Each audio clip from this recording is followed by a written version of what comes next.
2장과 3장. 교회가 무엇인지에 대해서 에베소가 앞부분 1장부터 3장까지 말씀하고 있는데요. 2장과 3장 우리 같이 읽어보겠습니다. 2장 1절입니다. 그는 허물과 죄로 죽었던 너희를 살리셨도다. 그때 너희는 그 가운데서 행하여 이 세상 풍조를 따르고 공중의 권세 잡은 자를 따랐으니 곧 지금 불순종의 아들들 가운데서 역사하는 영이라. 전에는 우리도 다 그 가운데서 우리 육체의 욕심을 따라 지내며 육체와 마음에 원하는 것을 하여 다른 이들과 같이 본질상 진노의 자녀이었더니 우리가 전에 허물과 죄로 죽었었다라고 말씀하고 있습니다. 허물과 죄로 죽었었던 우리가 심장이 멈춘 것이 아니라 우리가 영적인 죽음이죠. 우리의 영이 죽었던 것이죠. 죄로 인해서 죽었었는데 그 죽었던 우리들의 모습은 어떤 모습이냐? 죽었던 우리들의 모습은 세상 풍조를 따르는 모습이었고요. 공중 권세를 잡은 자를 따랐고요. 육체 욕심을 따라 행한 것입니다. 이것이 바로 죽은 자의 모습인 것이죠. 그런데 우리가 여전히 우리가 살았음에도 불구하고 죽은 자의 모습을 가지고 사는 것, 시체 같은 거죠. 좀비 같은 것, 그런 모습들, 살았는데 죽은 것처럼 사는 것, 좀비 같은 거죠. 영적인 좀비, 세상 풍조 따르는 사람, 공중권세 잡은 사람, 육체 욕심을 따르는 사람, 이것이 바로 영적인 좀비인 겁니다. 혹시 우리가 그런 모습은 아니었는가? 그런 모습을 살고 있지는 않는가? 좀 돌아보면 좋겠네요. 4절, 긍휼이 풍성하신 하나님이 우리를 사랑하신 그 큰 사랑을 인하여 허물로 죽은 우리를 그리스도와 함께 살리셨고 너희는 은혜로 구원을 받은 것이라. 또 함께 일으키사 그리스도 예수 안에서 함께 아들을 앉히시니 이는 그리스도 예수 안에서 우리에게 자비하심으로써 그 은혜의 지극히 풍성함을 오는 여러 세대에 나타내려 하심이라. 너희는 그 은혜에 의하여 믿음으로 말미암아 구원을 받았으니 이것은 너희에게서 난 것이 아니요 하나님의 선물이라. 행위에서 난 것이 아니니 이는 누구든지 자랑하지 못하게 함이라. 우리의 구원이 바로 우리가 이렇게 진노의 자녀였고 죽었던 자들이지만 예수님의 은혜로 하나님께서 우리에게 선물로 우리 믿음으로 구원을 받게 하여 주셨다. 행위에서 난 것이 아니다. 우리의 노력이나 우리의 행함으로 난 것이 아니라 전적으로 하나님이 우리에게 주신 은혜의 선물이다. 그래서 자랑하지 못할 것이다 라고 말씀하고 있습니다. 왜냐하면 세상의 모든 종교가 우리의 그 자랑거리들이 있기 때문이죠. 우리가 얼마나 노력하고 고행하고 수고하고 율법을 지킴으로 내가 이런 종교적인 어떤 그 자유를 얻었는지 구원을 얻었는지에 대한 자랑이 세상 모든 종교에 있기 때문입니다. 특별히 유대주의자들, 율법주의자들 이런 사람들에게는 이런 자랑거리가 있었죠. 교회 안에 이런 율법주의자들이 많이 들어와 있었고 이방인들과 유대인들 사이를 그렇게 가르는 사람들이 많이 있었습니다. 그래서 교회 안에 그런 갈등들을 만드는 사람들 앞에 이 은혜에 대한 설명을 하고 있는 겁니다. 10절입니다. 2장 10절. 우리는 그가 만드신 바라 그리스도 예수 안에서 선한 일을 위하여 지으심을 받은 자니 이 일은 하나님이 전에 예비하사 우리로 그 가운데서 행하게 하려 하심이라. 굉장히 중요한 구절이죠. 우리의 존재의 의미를 말씀하고 있습니다. 우리는 어떤 존재냐? 그가 만드신 자인데 그리스도 예수 안에서 선한 일을 위하여 지으심을 받은 자다.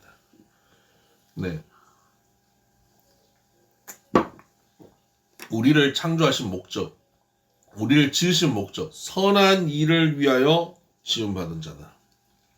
그렇다면 이 선한 일이 무엇인지를 우리가 생각해 봐야겠죠.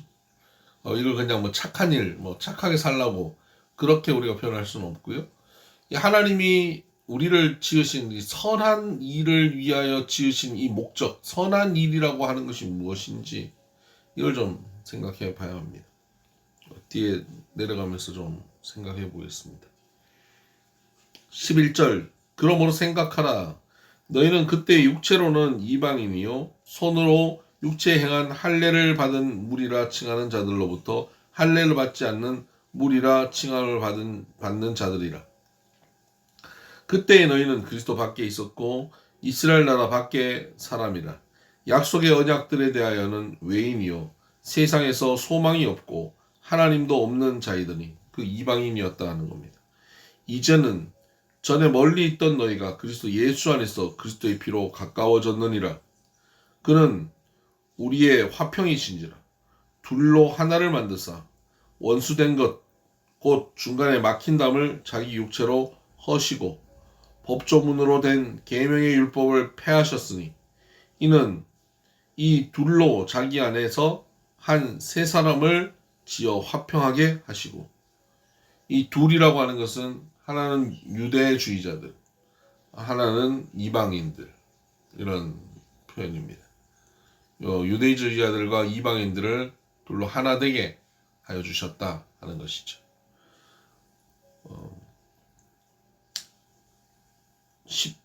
16절 또 십자가로 이 둘을 한 몸으로 하나님과 화목하게 하려 하심이라. 원수된 것을 십자가로 소멸하시고 이 은혜를 통해서 둘이 하나 되게 하셨고 뿐만 아니라 하나님과 이들이 하나 되게 하셨다. 이 하나 되게 하신 이것이 뭐냐? 이게 바로 교회입니다. 둘로 하나 되게 하고 하나님과 하나 되게 한 이것이 바로 이 세 사람, 한 세 사람을 지었다라고 하는 이 세 사람이 바로 교회입니다. 교회가 뭡니까?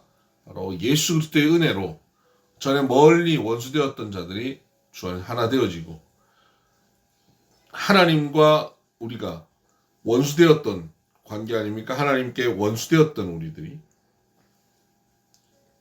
죄로 원수되었던 우리들이 하나님과 하나 되어지는 것.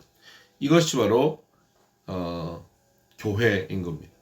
17절 또 오셔서 먼 데 있는 너희에게 평안을 전하시고 가까운 데 있는 자들에게 평안을 전하셨으니 이는 그로 말미암아 우리 둘이 한 성령 안에서 아버지께 나아감을 얻게 하려 하심이라. 그러므로 이제부터 너희는 외인도 아니요 나그네도 아니요 오직 성도들과 동일한 시민이요 하나님의 권속이라. 너희는 사도들과 선지자들의 터 위에 세우심을 입은 자라. 그리스도 예수께서 친히 모퉁이 돌이 되셨느니라. 지금 너희는 바로 에베소 교회들이죠. 에베소 교회 너희는 사도와 선지자들의 터 위에 세우심을 받았다. 그런데 그 모퉁이 돌은 누구냐? 예수 그리스도다. 그 건물이 지어질 때 모퉁이 돌이 있죠. 우리는 그런 개념이 없는데 이 돌로 이렇게 건물을 쌓을 때는요 모퉁이 돌이 기초석이에요. 그 기초석을 중심으로 돌이 이렇게 서로 연결되어져서 함께 건물이 지어져 갑니다. 그 건물이 지어지는 터위는 선지자와 사도들입니다. 구약의 수많은 선지자들의 메시지 그리고 신약에 이제 하나님의 말씀 예수 그리스도의 복음을 들고 목숨을 건 사도들의 메시지 이런 믿음의 선진들 믿음으로 앞서간 사람들의 헌신들 복음을 전하는 자들 이들이 복음의 터를 만드는 것이고 거기에 모퉁이 돌이 바로 예수 그리스도가 되셔서 교회가 세워지는 것입니다. 교회는 바로 예수 그리스도를 모퉁이 돌로 해서 믿음의 선진들 선배들 헌신한 앞선 사람들이 기초가 되어서 세워지는 건물이죠. 21절 그의 안에서 건물마다 서로 연결하여 주 안에서 성전이 되어가고 우리가 교회는 바로 성전이 되어가는 것입니다. 교회는 우리가 외형적으로 보는 빌딩이 아니라 영적으로 서로 연결되어져 가는 건물, 빌딩이죠. 커뮤니티이죠. 관계이죠. 우리가 서로 주와 함께 연결되어져 가는 겁니다. 서로 연결되어져서 성전이 되어가는 겁니다. 거룩한 하나님의 전이 되어가는 것이죠. 성전은 우리 각자가 성전이지만 서로 연결되어져 가는 우리 모두가 성전인 것이고, 성전이 아직 완성된 것이 아니라 성전이 완성된 것과 동시에 아직도 계속 되어져 가는 이미와 아직이 계속 긴장 상태에 있는 것, 이것이 성전의 모습이죠. 22절 너희도 성령 안에서 하나님이 거하실 처소가 되기 위하여 그리스도 예수 안에서 함께 지어져 가느니라. 그러니까 지금 우리도 함께 지어져 가는 과정입니다.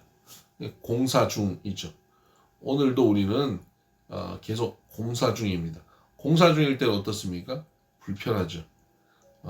공사 중일 때는 돌아가야 되기도 하고, 공사 중일 때는 피곤합니다. 우리 모두가 서로 공사 중입니다. 어떨 때는 이쪽을 공사해서 이쪽 길이 막히고, 어떨 때는 저쪽을 공사해서 저쪽 길이 막힙니다. 오늘 내가 사람들이 길을 막는 공사 중은 아니라고 해서 공사 중인 다른 길을 막고 있는 다른 사람을 보면서 지적하고 판단하는 것이 아니라, 우리 다 연결되어 있습니다. 공사 중인 사람들과 다 연결되어 있습니다. 우리가 공사 중입니다. 서로 그 공사 중인 것을 기다려주고 격려하고 함께 가는 거예요. 기다려주는 또 우리는 뭐냐? 그 교회의 그 성전의 터가 되어지는 것이죠. 기초인 겁니다. 3장 이러므로 그리스도 예수의 일로 너희 이방인을 위하여 갇힌 자 된 나 바울이 말하거니와 너희를 위하여 내게 주신 하나님의 그 은혜의 경륜을 너희가 들었을 터이라. 곧 계시로 내게 비밀을 알게 하신 것은 내가 먼저 간단히 기록함과 같으니 그것을 읽으면 내가 그리스도의 비밀을 깨달은 것을 너희가 알 수 있으리라. 이제 그의 거룩한 사도들과 선지자들에게 성령으로 나타내신 것 같이 다른 세대에서는 사람의 아들들에게 알리지 아니하셨으니, 그러니까 과거에는 알리지 않았던 그 놀라운 비밀, 그 복음이고 그 복음의 핵심이 교회인데, 그것을 지금 이제 거룩한 사도와 선지자들에게 알려서 우리에게 전하고 있다는 것입니다. 6절 이는 이방인들이 복음으로 말미암아 그리스도 예수 안에서 함께 상속자가 되고 함께 지체가 되고 함께 약속에 참여하는 자가 됨이라. 그 교회의 놀라운 비밀은 뭐냐? 이방인들이 함께 하게 되었다 하는 것입니다. 이방인들이 함께 하는 것. 여러분, 이방인들이 함께 하는 것은 상상도 할 수 없는, 유대인들로서는 상상도 할 수 없는 일이었습니다. 그런데 그들이 함께 상속자가 되고 함께 지체가 되고 약속에 참여하는 자가 되었다. 이것이 놀라운 비밀인 것이죠. 너무너무 다른, 어떻게 저런 사람이 상속자가 되고 함께 지체가 될 수 있지? 라고 하는 그런 존재들이 함께 하는 것입니다. 여러분, 그러니 유대인들이 볼 때 이방인들이 함께 하는 것이 그렇게 차이가 나고 이해가 안 되는 그런 사람들이 함께 하는데, 우리가 신앙생활 하다 보면 교회 안에서 정말 이해 안 되고 저런 사람이 무슨 신앙인이야 라고 하는, 왜 저런 사람도 교회를 다니지? 하는 사람도 있을 수 있습니다. 그들도 공사 중인 것이죠. 우리가 그걸 참아주고 기다려줘야 하는 겁니다. 7절 이 복음을 위하여 그의 능력이 역사하시는 대로 내게 주신 하나님의 은혜의 선물을 따라 내가 일꾼이 되었노라. 모든 성도 중에 지극히 작은 자보다 더 작은 나에게 은혜를 주신 것은 측량할 수 없는 그리스도의 풍성함을 이방인에게 전하게 하시고, 바울은 자기 자신을 지극히 작은 자보다 더 작은 자, 다른 말로 하면 이방인들이 굉장히 문제가 있는 것처럼 보이지만 내가 더 문제가 많고, 저 사람들이 공사 중인 것 같지만 내가 제일 공사 중이라는 거죠. 그런 나에게 하나님의 은혜를 주셔서 하나님의 능력이 역사하시는 대로 나를 복음을 위한 일꾼으로 삼아주셨다. 그래서 내가 이방인에게 그 복음을 증거하게 되었다라는 겁니다. 9절 영원부터 만물을 창조하신 하나님 속에 감추어졌던 비밀의 경륜이 어떠한 것을 드러내게 하려 하십니다. 교회가 이런 놀라운 비밀이 있다는 거예요. 어떻게 교회가 그런 사람들이 함께 모여서 하나가 될 수 있지? 그 놀라운 비밀이 교회 안에 있고 그것이 구원의 비밀인 것이죠. 이것이 하나님께서 태초에 창조 전부터 가지신 하나님의 감춰졌던 비밀의 경륜인 겁니다. 이제 10절 이는 이제 교회로 말미암아 하늘에 있는 통치자들과 권세들에게 하나님의 각종 지혜를 알게 하려 하심이. 하늘에 있는 통치자들과 권세들, 공중 권세 잡은 자들, 그러니까 하나님을 믿지 않는 이들에게 교회가 하나님의 각종 지혜를 보여주는 것입니다. 그러니까 세상은 자기 뜻에 맞는 사람들, 자기하고 마음이 통하는 사람들끼리 하나가 되고 자기와 뜻이 맞지 않는 사람들은 다 분리시켜서 적을 만드는 것이 세상입니다. 그런데 교회는 원수되었던 관계가 주 안에서 하나 되고 저 사람들은 도저히 하나가 될 수 없는데 지금도 저렇게 괴롭히는데 어떻게 저 사람들 품지? 그것이 하나님의 비밀이었던 것이죠. 구원이고 교회이기 때문에 가능한데 그것이 하나님의 지혜인 거죠. 십자가의 지혜. 그러니까 세상은 도저히 상상할 수 없고 공중권세 자분들이 상상할 수 없는 그런 지혜를 교회를 통해서 보여주는 겁니다. 그러니까 교회를 통해서 보여주면 사단 마귀는 입이 쩍 벌어지는 거죠. 곧 영원부터 우리 주 그리스도 예수 안에서 예정하신 뜻대로 하신 것이라. 우리가 그 안에서 그를 믿음으로 말미암아 담대함과 확신을 가지고 하나님께 나아감을 얻느니라. 그러므로 너희에게 구하노니 너희를 위한 나의 여러 환난에 대하여 낙심하지 말라. 이는 너희의 영광이니라. 지금 바울이 환난 당하고 있는 것으로 해서 너희 낙심하지 마라. 결국 이것이 우리 모두에게 영광이 될 것이다 라는 겁니다.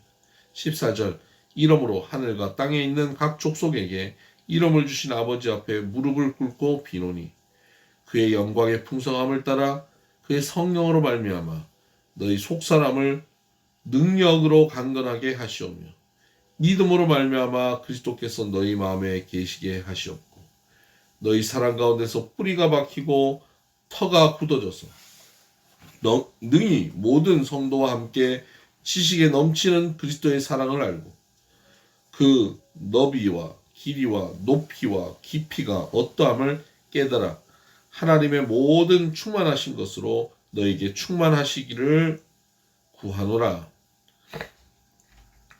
속사람을 강건하게 하여 주시라는 겁니다. 어떻게 강건하게 해주시죠?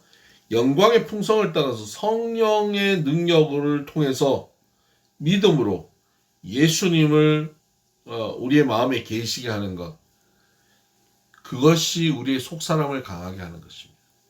성령의 능력으로 영광을 쫓아서 예수님을 온전히 믿음으로 늘 우리의 마음에 예수님께서 계시는 것, 예수님과 교제하는 것, 이것이 바로 우리를 강건하게, 교회가 강건하게 되는 모습입니다. 이런 모습들이 사랑 가운데 든든히 세워지면 예수 그리스도의 사랑을 알게 되는 것이죠. 여러분, 예수 그리스도를 아는 것, 그것이 바로 영생입니다. 교회는 바로 그 예수 그리스도를 깊이 알아가는 교제의 공동체인 것이죠.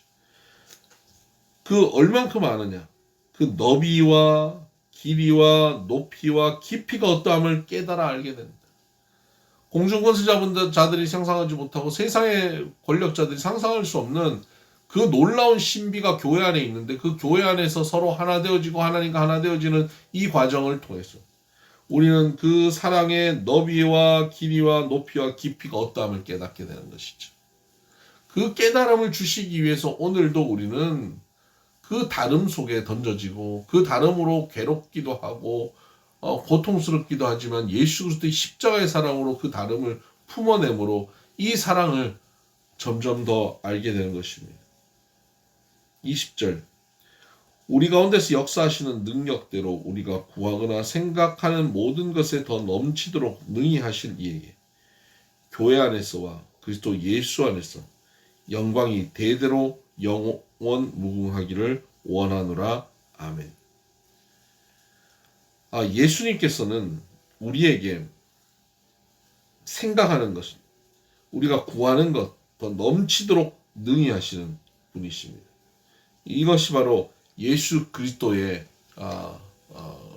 그 교회, 예수 그리스도 머리 되고 우리가 몸된 교회의 모습이죠. 이 교회는 어떻습니까? 모든 것을 충만케 하는 충만인 것이죠.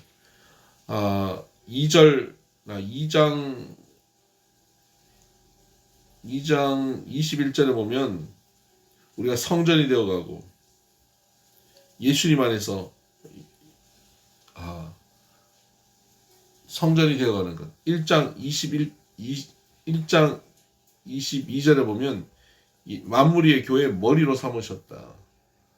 그리고 23절에는 교회는 만물을 충만케 하시는 충만이다. 이런 교회에 대한 정의가 내려지죠. 그래서 우리를 지으신 그 선한 일을 위해서 지으셨다라고 했는데 그 선한 일이 무엇인지에 대해서 말씀하고 있는 겁니다. 선한 일이라고 한 것은 우리가 죽을 수밖에 없는 죄인이었는데 우리를 구원하여 주시고 교회를 통해서 하나님의 사랑, 예수님의 사랑을 깊이 알아가는 것. 다시 말하면 구원을 완성시켜가는 것이죠. 이것이 바로 선한 일이고 우리를 창조하신 목적인 겁니다. 빌립보서 1장에 보면 그 선한 일을 이렇게 말씀하고 있죠. 1장 6절에 너희 안에서 착한 일을 시작하신 이가 그리스도 예수의 날까지 이루실 줄을 우리는 확신하노라. 이 착한 일, 에베소서에는 선한 일, 이것이 바로 우리의 구원과 구원의 완성, 교회를 통한 그 완성을 말하고 있습니다. 오늘도 선한 일을 위해서 우리는 창조되었습니다. 그래서 서로 공산 중인 서로의 모습을 참아주고 기다려주고 격려하고 그 과정을 통해서 예수의 사랑을 깊이 깨달아가는 창조의 목적대로 오늘도 살아가게 되기를 바랍니다. 주의 이름으로 축복합니다. 샬롬.